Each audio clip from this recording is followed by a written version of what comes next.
Hello সীমা আপা, আপনি মনে হয়েছে ওই কাঁচা হলুদ বাড়ছেন না শস্যের ফুল বাড়ছেন, কি ব্যাপার? শস্যের ফুলও বাড়ছিনি, কাঁচা হলুদও বাড়ছিনি। সন্দেশের বরফি মানে এগুলি গিলঠি আছে তো পিসটি খাগড়া লাহান হয়ে গেছ। তো এগুলি যে আপনারা বিয়া করবেন তো ওর লাগে এগুলি করছি, ভাই বোনেরা বিয়া করবে, শাদি করবে, তাহলে তো লাগবে বিয়াতে ক্ষীর খায়নি। এটি আবার কারপর কি কাপড় কি করবেন? এটা আজ আরেকটা লরম করে সন্দেশ ফেলার করে এটি ছিটাই ভাগু বাসা দিব, ধরেন এভাগে ভাগু। বসা দিয়ে এই সন্দেশ বানাবেন? হ্যাঁ, এত রঙের জিনিস মানুষকে আপনারা খাওয়ান।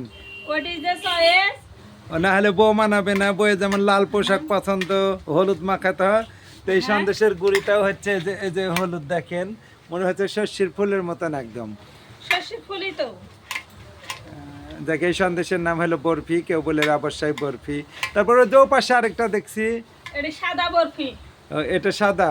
তাহলে এই দুইটা মিলে দুই রকমের সন্দেশ হবে। হ্যাঁ, দুইটি হবে, একরকম করা হইলো।